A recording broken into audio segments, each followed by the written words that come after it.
parsore, apo ajo që është më e rëndësishme është se projekti i Biden vazhdon.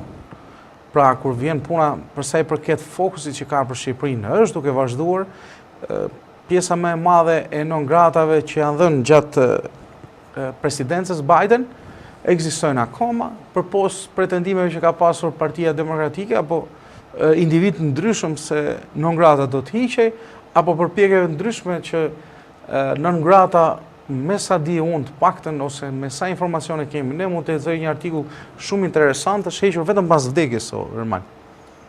Dhe në dy raste ku është hequr dhe personat në fjalë kanë pasi moshë saktuar, për shkak të moshës biologjike, kanë humbur jetën dhe pas asaj Departamenti i Shtetit jo se e ka hequr non gratën, por është si thuash që ti kërkosh llogari ose ti vesh blok një personit i cili nuk jeton më, kështu që është pak a shumë është pa lidhje dhe pra non grata nuk ishet kurrë përsa i përket parimeve që ka shteti amerikan. Unë besoj në rastin konkret është bërë një zallamahi më saktë ose një përplasje e fuqishme midis mazhorancës apo dhe Partisë Demokratike në aspektin e lobimit famshëm të $6 milion, kryesisht që janë përdorur më shumë janë përdorur për llogaritë të zotit Berisha, pra nuk për rregullimin e marrëdhënieve me sa dim ne Partia Demokratike nuk ka si marrëdhënie të cunguar me Departamentin e Shtetit, as si strukturë apo si institucion të Shtetet Bashkuara të Amerikës, kështu që e vetmja përçapje që kanë qenë nga shqiptarët e Amerikës këta si thuash investitor të cilët nuk e kanë pasur përgjith që të argjonin $6 milion për të rregulluar imazhin të zotit Berisha, për cilët zotrit edhe Evi Kokalarin mos gabojnë, nuk e di. I vetmi zgjatim është Fatmir Mediu, pra që vetë në Amerikë takon kongresmen, por jo linjë zyrtare e Partisë Demokratike. Dhe për atë ka dyshime se edhe këto kongresmenët nuk janë po aq të vërtetë sa pretendon zoti Mediu, pra janë zgjatime. Ideja është që unë besoj se e rëndësishme është se të kemi nuk pjesa e unë kam thonë dhe vazhdeta përsëri se u lodha ose kam mendjesi se nuk e kam personale me fjalë. Unë nuk më bën përshtypje fare nëse Berisha, Rama apo kush do shpallet don grata. Nuk presun që të më thot Trumpi që dikush është i korruptuar apo dikush ka sabotuar ose ka minuar demokracinë e vendit apo ka bërë si thuash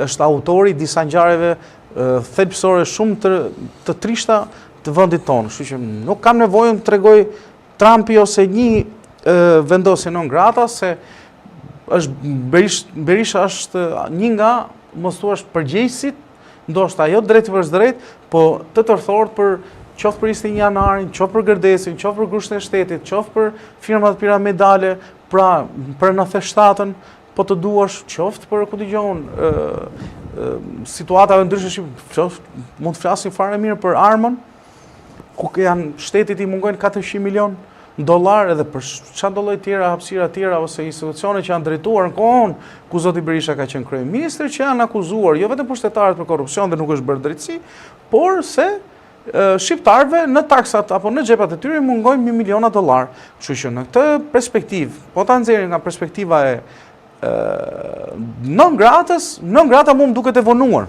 Pse është e vonuar? O Ermal dhe ma lejo këtë, unë ngull këm, gjithmonë jam i bindur se gjërat ku ndodhin, me fjalë i ka ardhur fundi, i ka ardhur vdekja situatës. Non grata është e vonuar, pse? Se po t'ishe bërë shumë vite më përpara, sikur se mund t'jetë e vonuar dhe për Ramën. Fjala vjen. Nëse Rama akuzohet për afera, nëse Rama akuzohet për korrupsion, fakti që edhe ti e ke pranuar, po me mua në studio, edhe unë jam i njëjtit mendimit se deri diku që përsa kohë Rama është në krye të qeverisë, nuk ka vendimarrje nga ndërkombëtarët, atëherë ç'më duhet më non grata kur t'i ki Rama? Pasi më ka vjedhur e zëm, fjala vjen. Qofse në akuzat më ka vjedhur, më ka basisur shpinë, tani kur i vjen vdekja politike këtyre, i fushin një non grata. Jo, non grata mu më duhet tani, që është në pushtet, nëse e meriton, patjetër se nuk e përcaktoj unë. Pra, Kjo pjesa është si puna e këtyre artistëve që bëhen të famshëm pasi vdesin. Edhe pikturët e tyre shiten me miliona dollar dhe gjatë kohës që kanë qenë artistë, si thuash, ose kanë pikturuar tablot e tyre, kanë qenë njerëzit më të varfër në botë. Nuk është rasti për politikanët tanë, nuk është paralele këto, por desha thoya që ku është merita. Dhe ajo që bën pushteti të zgjatur, qoftë i Ramës, a ku dëgjon kushdo që të vinë nesër pas nesër, X, Y, nuk ka rëndësi, qoftë ta të partive të reja apo partive. Pushtetet e zgjatura atë këtyre, duke pasur një hovë, pra Rama për shembull sot më ka ricikluar Berishën. Ma ka ricikluar Berishën dhe kushdo tjetër. Se s'duhet me hyj me emra përveç, mund marr Berishën tani se është kryetari i Partisë Demokratike, po Berishën e njohin shumë mirë shqiptarët, sikurse njohin dhe Ramën apo dhe këta drejtuesit e partive të tjera. Ideja është që duke më ricikluar Berishën, pse ma ka ricikluar Berishën? Se pushtetit e zgjatur i Ramës, 12 vjet dhe 16 vite, më ka bërë që unë të filloj tani në retorikë edhe kur dalin televizor, se s'kemi çfarë themi. Ore, pse nuk ikën Berisha tani? Po njëta logjikë që thash, pse rri Berisha. Berisha nuk ikën sepse mendon se Rama është më i keq se ai. Rama thot pse s'ikën Berisha, se ka hallet e veta personale dhe është më i keq se unë. Po tani si mund ta zgjidhë shqiptarët? Pra shqiptarët janë vënë përballë një përgjegjësie, përballë një pozite ku do të zgjidhin kush është më i miri. Pra kush i vjedh më pak? Kush më pak? Jo, më pak i dëmshëm. Kush i vjedh më pak më burr? Kush i ka duar pak se më pak i kaq të gjata? Jo, ta themi troç. Ta themi tamam, siç është për të thënë. Kush i vjedh më pak? Pra, kush kakton më pak miliona euro dëm buxhetit shtetit? Pra, unë do maj një hajdut për një hajdut tjetër, fjala vjen.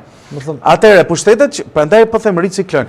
Nëse deri dje, Ermal, mund ta ashtu se s'duhet se mund ta vazhdojmë prapë, Për ta bërë edhe për teleshikuesit, por edhe për t'i rikujtuar për na bërë subscribe, për ta shpërndar në diasporë, por për ta shpërndar edhe në Shqipëri tek miqtë e tyre kudo që jetojnë, por të bëjnë dhe subscribe dhe ta ndjekin sa më shumë antenë. Të doja në fakt bëja një parashtrim e cila lidhet me këtë urdhër ekzekutiv.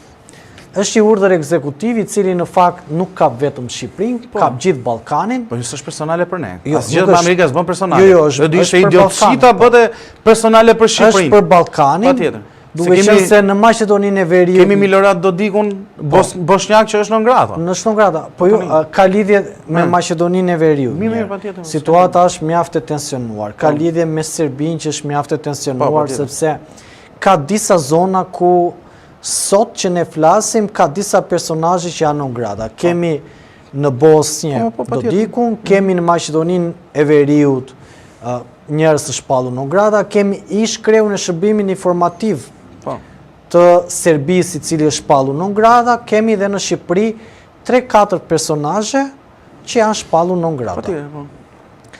Ka më shumë, po janë të ndryshëm, i fjalë. 4 janë që janë bërë publik, sepse flitet që është dhe një listë në ambasadë që s'po bëhet akoma publike, që mendohet që janë biznesmen të fuqishëm. Këtu fliten oligark, po them biznesmen të fuqishëm, por nuk mund të spekulojmë. Pse jam dakord me këtë biznes të fuqishëm oligarkët? Sepse shif tani të t'jap një fakt. Çfarë është bërë? Më përpara po ka ndodhur që biznesmen të fuqishëm apo njerëz shumë të rëndësishëm në vendin tonë, nga të gjitha fushat, jo vetëm biznesit, po edhe të medias, deri diku është mohuar e drejta për të shkelur Shtetet e Bashkuara. Është mohuar e drejta për të pasur vizë. Po pas një arsye. Një nga këto personazhet e botës medias ka kërkuar dhe arsyen sepse është bllokuar hyrja në Shtetet e Bashkuara të Amerikës. Duke kërkuar arsyen, ato i kishin thënë për pjesën e se në thonjza njerëzit që e këshillonin thonë që ishte idiotësia e tij që kërkoi dhe llogari sepse nuk më lejoni të udhtoj drejt Amerikës, atë kishin kthy përgjigje dhe ka bërë dhe qëndron se nuk ikën më ajo përgjigje. Përgjigjja ka qenë, duke qenë gjatë person i rëndësishëm me ndërhyrje, përgjigjja ka qenë që për shkak të korrupsionit, për lidhjet korruptive që ju keni me shtetin shqiptar. Në këtë sens ose dyshuar, nuk e di se si i kanë ato, i kanë dhe ato informacionet e tyre që janë përteja asaj që ne dim ose e dim shumë mirë, po thjesht nuk thuan ose nuk jetohen akoma. Dhe çka ka ndodhur Ermal? Më mbrapa, të gjithë këta kanë bërë të njëjtën, kanë zgjedhur të njëjtën rrugë, lobimin. E para një herë kanë çuar fëmijët e tyre të shkollohen, kanë ndërtuar biznese atje.